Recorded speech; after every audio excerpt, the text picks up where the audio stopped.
Okay, so I am going to share something today. Start something anyway. I share a lot of concordant material, and I find new treasures every day. And it's interesting. It's like treasure hunting when I go through my material to see what I'm going to share. So it's like storing up them treasures among celestials in the sense of what is stored up there. For our expectation is coming swiftly, and we shall be changed from mortal to immortal. I spoke about the dais the last couple of days and our Bema seat requital. It's just going to be fabulous. There's no words to describe that time. It'll be so clear and crystal clear and beautiful and colorful and just amazing and powerful, with God's Spirit vibrating as that vivification process happens at the speed of thought. We will cast an eye and see our Lord returning, and we shall be changed. Okay, that's the topic. Our Lord's return by John Essex. Okay, we focus on the 3 R's of our Lord's coming. First of all, the reality of his coming, and then the rapidity, meaning how fast he will return, and it will be fast, so swift, like the casting of an eye, and it's just that quick thought, and then we change. And then finally, the results of when he returns for his body, the ecclesia. Okay, the reality of his coming. Ever since Jesus spoke to his disciples of his going away, believers have been looking for his return. Okay, so there's a difference between him coming to the air for us and his second coming, quote unquote, in the scriptures. They're looking for the Messiah, Israel. He will come down and set up this kingdom on earth for the next 1,000 years, the next eon, which is coming up. And we, as members of the body of Christ, will be with them always, no matter what. But we are caught up to meet him in the air. So I believe that's above the earth's deal. And from that point, we are actually, I believe right there is the dais of Christ, and it'll be swift too. It won't be long. It won't take long to burn up the bed at the dais of Christ. That'll just go like a cinder. And we will receive our requital very swiftly and go to the celestial realm. We will be there among the celestials instantly. And I believe from God's throne room, we will be given instruction. And it's just going to be phenomenal, Aeonian life. What we have in the Lord is so tremendous. There's no words or there's no imaginings in that way. But we can, in spirit, be there in spirit.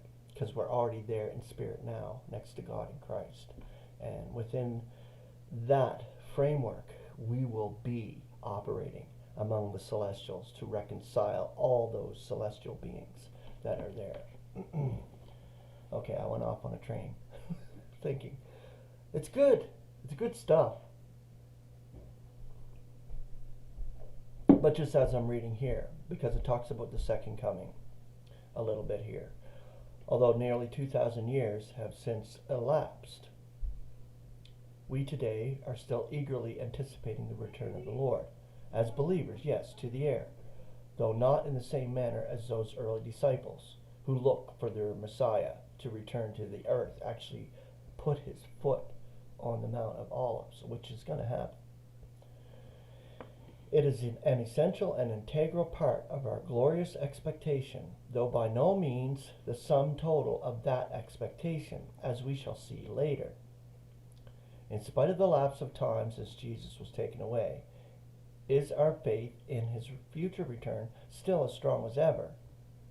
And this is what I want to emphasize today, because we have the faith of Jesus Christ. We hold on to an expectation. There will be scoffers, and this is what I'm going to go into here, that, basically saying, where's the promise of his return? He hasn't returned yet since the fathers were put to repose. So this is the part where it speaks of it, that scoffers will arise in these perilous periods that we're living in.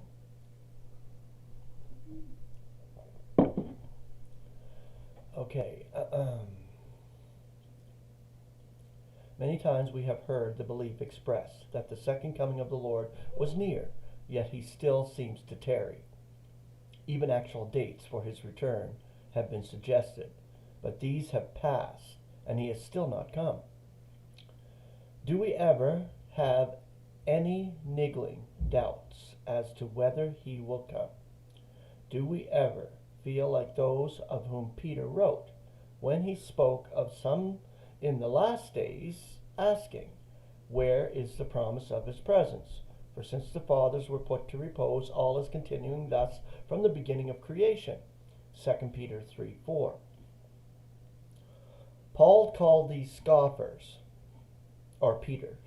Peter called these scoffers. We do not believe that we ever come right into this category, but it is one thing to profess faith in something and quite another thing to have the full assurance that comes by faith, which is the faith of Jesus Christ.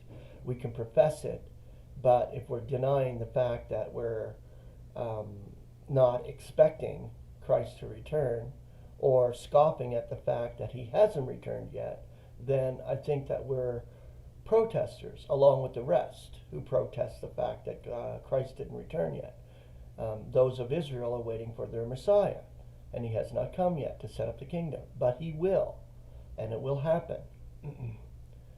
We do well to ask ourselves whether we have the full assurance when we consider the great event for which we profess to be looking, this coming of the Lord, an event which for us will be accomplished by the vivification of that which is mortal, and the rousing of that which is asleep, which is those who are put to repose in Christ. They will be raised first. Then we, the living, will be at the same time be changed and snatched away to meet our Lord in the air. We know that this experience is something which is by all human considerations impossible. It would provoke incredulity in the minds of worldly people to be told that our bodies of humiliation shall be changed in a moment, in the casting of an eye, into glorious likenesses of our risen Lord himself. That not only the living at the time, but also the dead in Christ, those who are put to repose, shall be caught up to meet the Lord in the air. All of these things are associated with Christ's coming. For us, anyway. For Israel, it's a different story.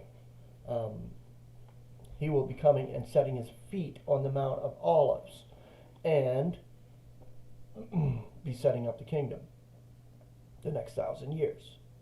When we think of this glorious expectation which sustains us through all our earthly trials and difficulties, have we the same full assurance of faith that, for example, Abraham had, when he believed that what God had promised he would surely perform? Romans 4:19-21. If so, the coming of the Lord will be a very real matter to us, and the delay in its accomplishment will in no way weaken our faith. Actually, of course, our Lord does not tarry, as is sometimes suggested. He only seems to tarry to those waiting or wanting and waiting for the appearing of the Lord. This is our longing within ourselves. We're groaning within ourselves to be delivered out of these bodies of dying and death. The date of our Lord's coming is undoubtedly settled in the mind of God, but it is not for us to know with certainty the times and eras which the Father has placed in his own jurisdiction. Though we may try to find evidences of his coming in the signs and conditions around us, we are convinced that the actual event will still take us by surprise. I really would say not so much a surprise. I think it'll be just such a beautiful change that we will even get a time. Those who are alive anyway, those who are put to repose in Christ, it's an instant for them, no matter how many years lapse by, because they're dead. They're in oblivion. They don't exist. The dead do not exist. But for us who are living, we anticipate it with expectation, moment to moment. So our next conscious moment, almost like the speed of thought, we will look, and that's it. We will look and change to be Christ-like. So that's how fast. So I wouldn't call it a surprise. That the Lord will come again is firmly established by Scripture. Jesus himself said, I am coming again, John 14:3. The two messengers who were present at his ascension prophesied that this Jesus, who has been taken up from you into heaven, shall come thus, in the manner in which you gaze at him going into heaven, Acts 1:11. And that still speaks of Israel, him coming to the earth, actual setting his foot on the earth. But the passage which is so dear to us is the witness of that apostle who was the recipient of a direct revelation from the risen Lord, our apostle Paul.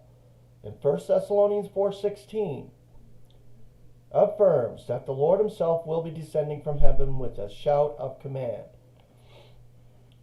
There should therefore be in the mind of any true believer no opening whatever for doubt as to the reality of our Lord's coming. Okay, so tomorrow we'll get into the speed of it, the rapidity, meaning how fast he will be coming for the saints and for the ecclesia, the members of the body of Christ, to be changed and glorified and vivified and changed to be like our Lord. Okay, so grace and peace. Have a beautiful Sunday.